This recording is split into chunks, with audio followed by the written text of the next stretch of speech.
Giving us Sandeep Mohapatra is an associate professor in the Department of Resource Economics and Environmental Sociology, the same department as Shaoli and I. Sandeep is an applied econometrician. He studies economic development and environmental policy challenges in both developed and developing countries. In developing countries, its interests include studying trade-offs in environmental and economic performance, production contracts, and price discovery in agricultural commodity markets. In developing countries, his interests include studying women's empowerment and, related to that, decisions regarding household public goods, such as indoor air pollution and children's education. He also has expertise in choice modeling and conducting quantitative studies on individuals' behavioral responses to climate change. And with that, I'll turn it over to Sandeep and ask you to share your screen.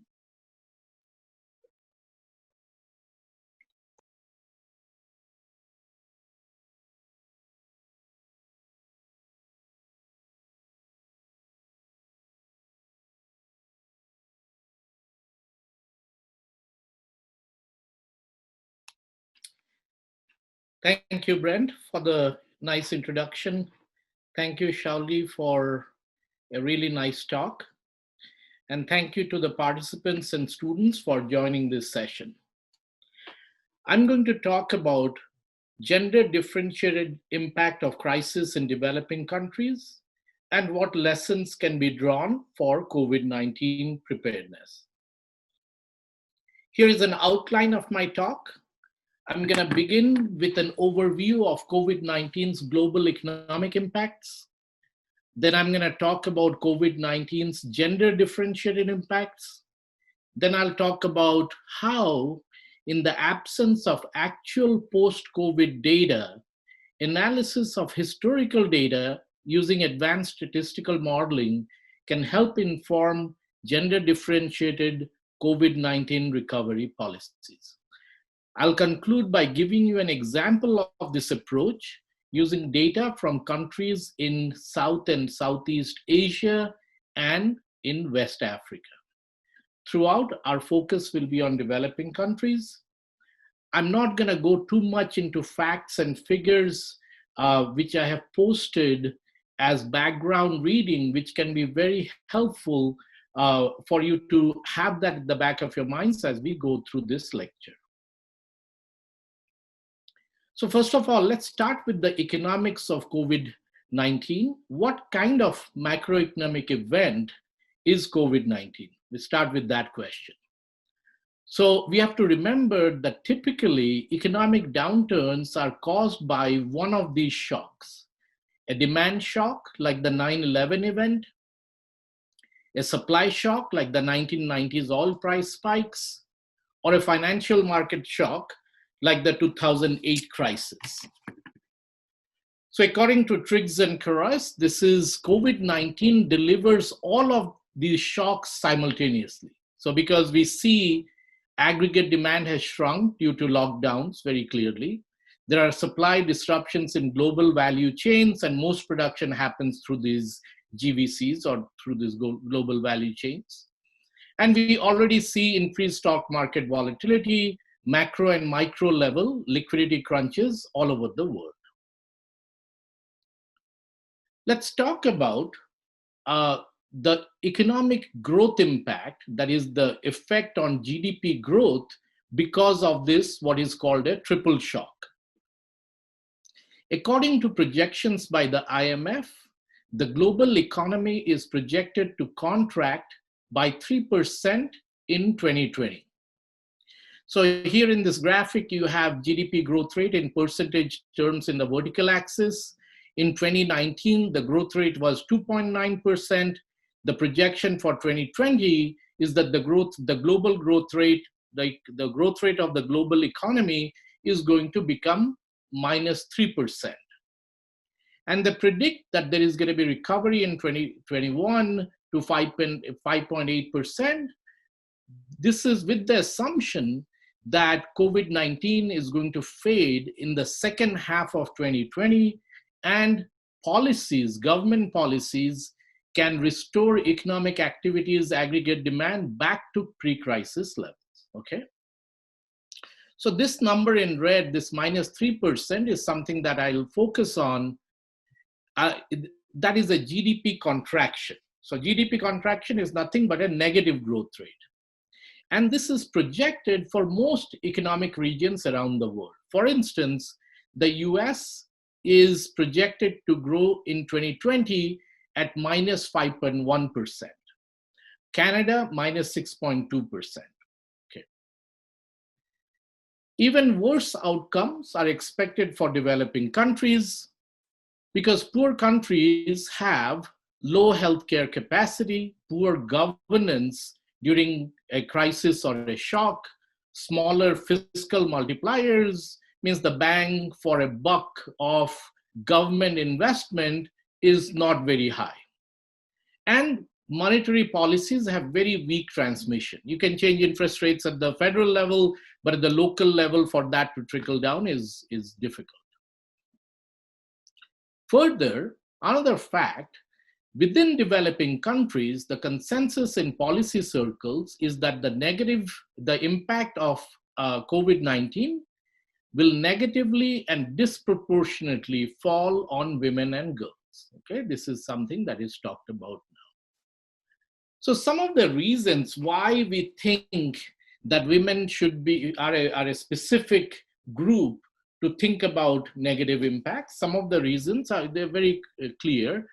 First of all, women are more exposed to frontline occupations. For example, let's look at nurses, the occupation nurses by gender in different countries. And here you can see that the darker shade is females percentage, the red is male percentage. And in the African region, 65% of nurses are female. In the Southeast Asian region, 79% are female.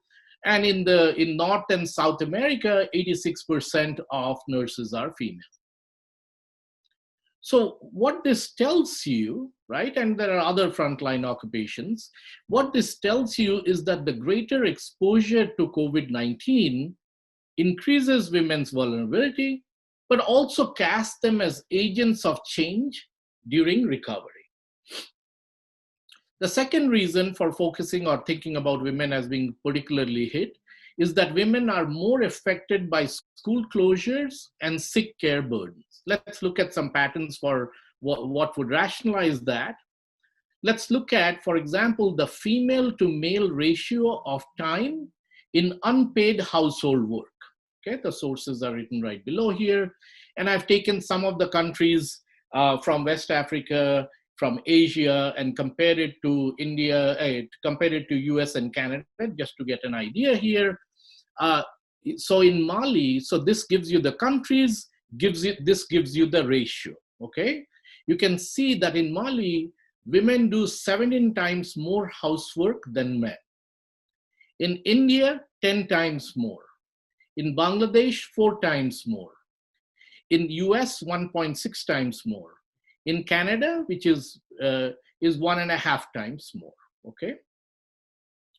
So now, given this scenario, COVID-19 is more likely to reduce women's employed hours or force them to exit the labor market compared to men. The third reason for a disproportionate negative effect on women is the fact that women have less power. Okay, think about power as decision-making ability, positions in government and things like that. So women have less power. Let's look at basically gender inequality. So here is a map of the gender inequality index based on health, education, and labor market equality. This is from all over the world. So let's say this index goes from 0, which are the blue colors, to 1, which is red. And 0 means it's perfectly equal. Red means it's perfectly unequal. So this is the gradient, blue, and this color, yellow, orange, and red, okay? And as you look across the globe, we see way too many reds okay, and oranges than we like. So there is a lot of inequality biased against women in many, many different areas of the world. And you can think about, I mean, you can Google these indices and things like that. There are many different indices. Instead of looking at health, education, labor markets, you can look at decision-making ability within the household. No matter how you change the gender inequality index, the maps are going to look the same. So this inequality against women means that females will be less able to compete for limited resources during a crisis, okay? For instance, intra-household allocations can favor boys' access to limited long-distance learning, internet, and computers over girls, okay? So these are the types of things that can happen. All right, so now let's talk about evidence on gendered effects in developing countries. So despite these expected impacts based on the 3-4 pictures that I showed you, many scholars complain about the lack of evidence for informing gender differentiated COVID-19 policy, okay? So public health officials worry that gender norms and roles that influence women's differential vulnerability to disease outbreaks, including COVID-19, are not being addressed. These are publications in the Lancet, International Journal of Public Health, and so on. Social scientists have also expressed serious concerns regarding our failure to learn from historical data. So here is a quote from Davis and Bennett and others. Davis and Bennett: few publications have addressed gender issues related to disease outbreaks. On Ebola and Zika outbreaks, less than 1%, they did a literature review, 1% of publications, published research discussed gender issues, okay? One exception from my own lit review is Bandiera et al.'s impact evaluation study of Ebola in Sierra Leone. It's a very interesting thing how this study came about, but I'll leave that out for a different time. And this study found that girls relative to boys suffered a 16% permanent drop in school enrollment rate after the Ebola crisis. Okay, so this is the state of the literature in terms of evidence. So now, as lockdowns begin to be lifted around the world, which is happening now, there is an urgent need to understand basic differences between men's and women's economic responses during crisis through analysis of historical data. So how do we do it? In the rest of this lecture, we'll examine one approach for doing so and discuss some preliminary findings, very preliminary findings. Let me tell you a little bit about this approach. So let's talk about state-of-the-art current approaches that are used in the literature to talk about COVID impacts, okay? This literature, which is right at the forefront now, and there are many examples of this, which I'm not gonna go into in detail, but there are many studies in 2020 that represent what I'm saying. So they combine an epidemiological model with an economic model to understand the trade-off between lockdown measures, which save lives, and economic effects that reduce or restrict livelihoods, okay? This is what the economist calls the livelihoods trade-off, okay? So these models have two components, but tracking the feedback between the two components requires a big compromise. Typically, the epidemiological model is rich and very well specified in detail, while the economic component has strong assumptions about how the economic effects will propagate, okay? So for instance, which sectors are more affected, and then there are 3 sectors that are relevant, only the credit market constraints will matter, and so on, okay? So the researcher has to put strong assumptions to keep this 2-part model tractable. The approach we are going to talk about is actually backwards, okay? The epidemiological shock is specified as an approximation, okay? But the economic responses will draw on real historical data without restricting propagation mechanisms, okay? Without saying how this happened, and focusing on only some channels. The data, the historical data, embody responses of men and women, conditioned on all past policies, market inefficiencies, gender inequalities at the time of the shock and recovery, okay? So this is the overall idea behind the approach we are going to talk about. This is the current approach used in the literature. Let's flesh out the approach a little bit more. The idea here is that we saw that a main channel of COVID-19's economic impact is a GDP contraction, which is a negative growth rate. We will assume that contraction, a GDP contraction, is a proxy for a one-time lockdown shock, okay? Then, using historical data, we will ask, what is the response of employment, which I'm going to talk about, or any other outcome for females versus males to pass GDP contractions? Are there systematic patterns of gender differences across countries holding country-specific factors constant? Okay?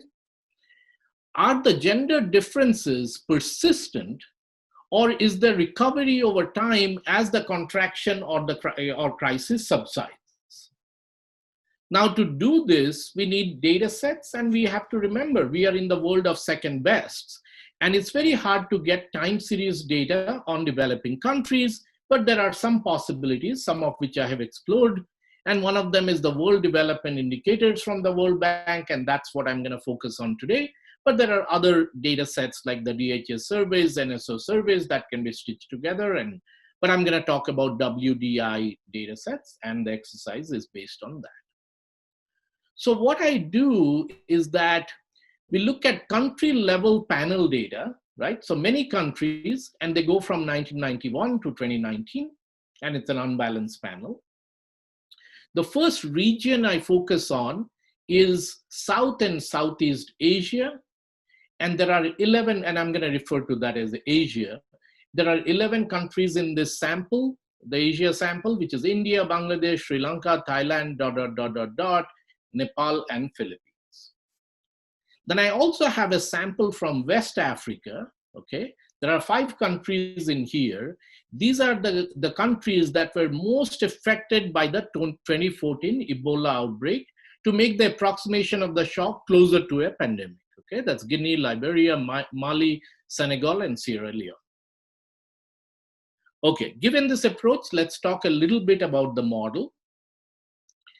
So in terms of the skeleton of the model, the main outcome or response variable, all response variables will be measured as annual percentage changes. So the main outcome or response variable, the first one is the employment population ratio, and this is by gender. Employment, which I short call EMP, is defined as persons who performed any work for pay, right, for a wage or for profit, including unpaid family workers. This is a very important indicator. You can check this, learn more about this indicator on the web. And this was used for monitoring the Millennium Development Goal 1 regarding extreme poverty and hunger. Okay, that's the first outcome we're going to look at. The other outcome, which is very important and equally, although indirectly important to women, but it's non-gendered, which is household consumption expenditures. This is directly related to household welfare and poverty status. The third thing is percentage of the population with access to safe sanitation, okay?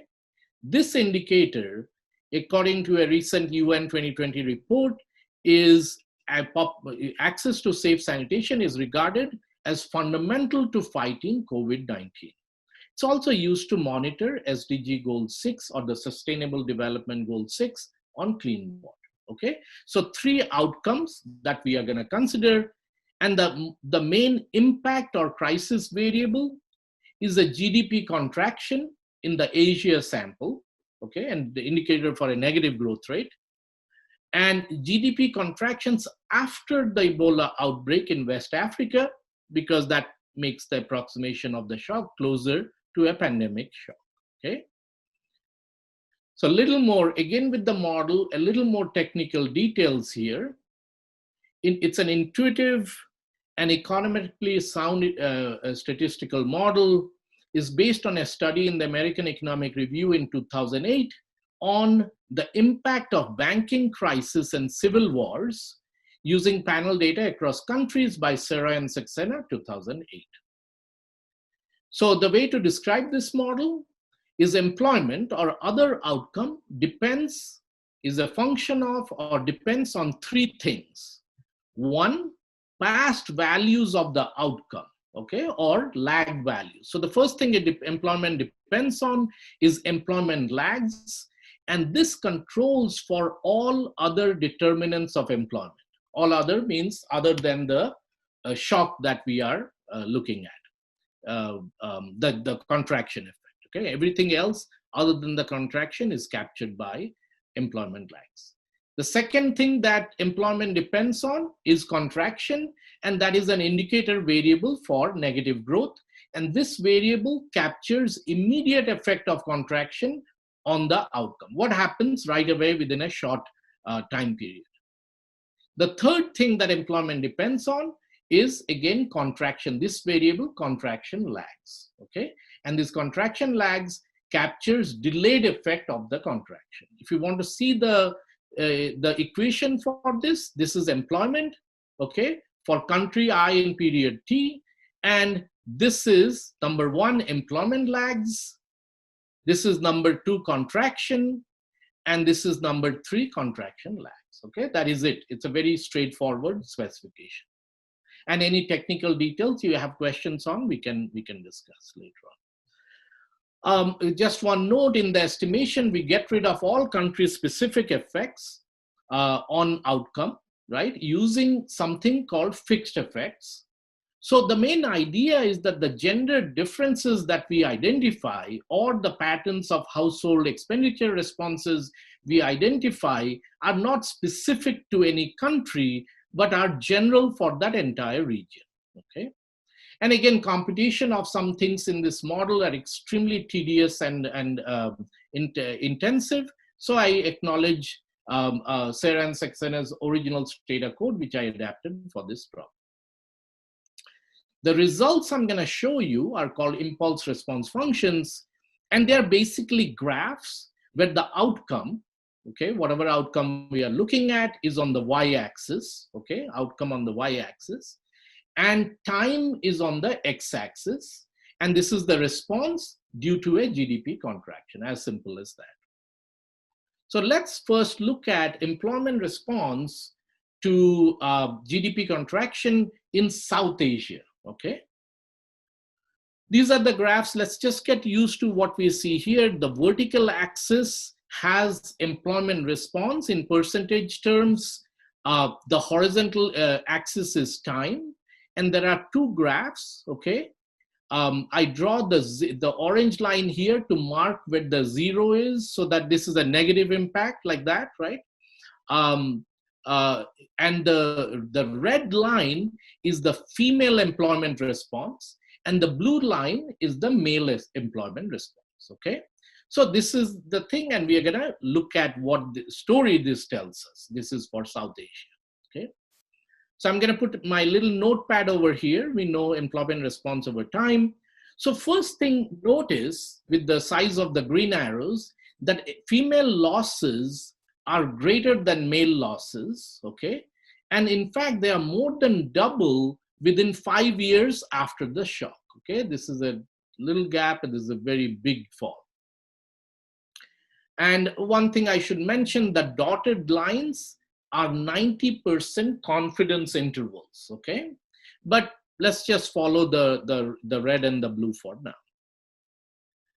So the second thing that we observe is that the female losses are persistent. Look, beyond the 5-year mark, there is still a tail of the negative employment response for females, but out here it's empty, okay? Female losses are persistent while male losses almost recovers. One thing is this, about the persistent losses, females could be going into unemployment, okay? Or they could be exiting the labor market, which is called the discouraged worker effect. And this has pretty severe consequences for consumption, human capital accumulation, and poverty, the discouraged worker effect. Now we turn to the same employment response in West Africa. Vertical axis, I'm going to put the orange line to show you the zero response. And what we notice here, okay, West Africa, that female employment, this green circle shows you, goes up initially. That is called the added worker effect. More women enter, this is possibly due to more women enter as a coping strategy to make up for lost household income. Okay, and these ones that enter could potentially be very low skilled, low educated, and poor household women who do this as a coping strategy. Over time, the positive effect disappears and women, like before, face persistent employment loss. But for males, you see a V-shaped recovery. The impact of the GDP contraction on male employment is short-lived, negative of course, is short-lived and disappears quite quickly. Now, two more things. Results for the non-gendered household outcomes, household consumption expenditure and access to sanitation, and I'm going to show you for the South Asia sample. So household consumption expenditures, again, this is the response of household consumption expenditure, and this is the zero line.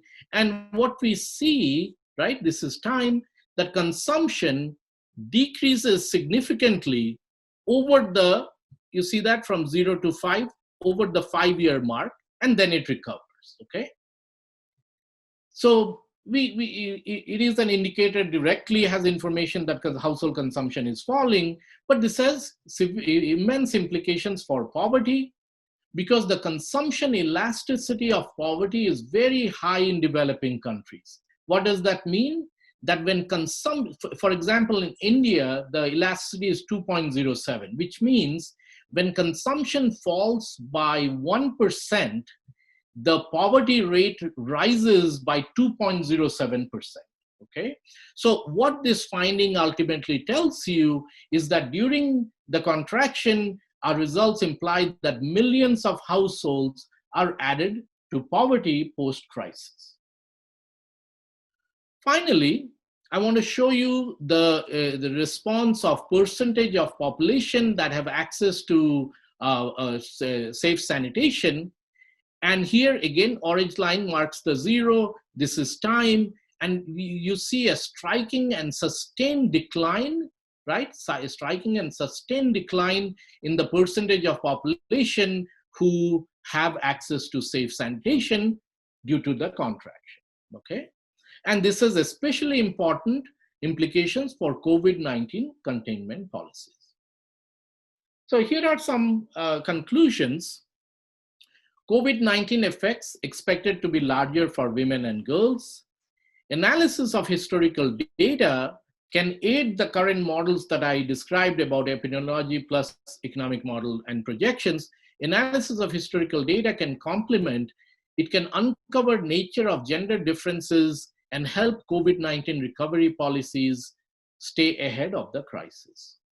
This lecture provides an intuitive econometric framework for doing so. It actually can be applied, obviously, to other outcomes, other regions, but developing or developed countries if you have gender differentiated data. For the specific exercise, here are some policy conclusions. Discouraged worker effect in South Asia requires prioritizing cash transfers, safety nets for consumption smoothing if they have exited the labor market, or extended leave benefits if they have entered unemployment. But one thing we have to remember in terms of when you talk about safety nets, you need to deal with the challenges of targeting, since majority of women, over 80–90%, are in informal employment in developing countries. They are not covered by any social insurance. The added worker effect in West Africa requires provision of employment guarantee schemes to absorb new entrants and microfinance for new female self-employed. Findings on expenditures, household expenditures, and specifically access to sanitation have direct implications for COVID-19 containment policies in the coming years. Thank you.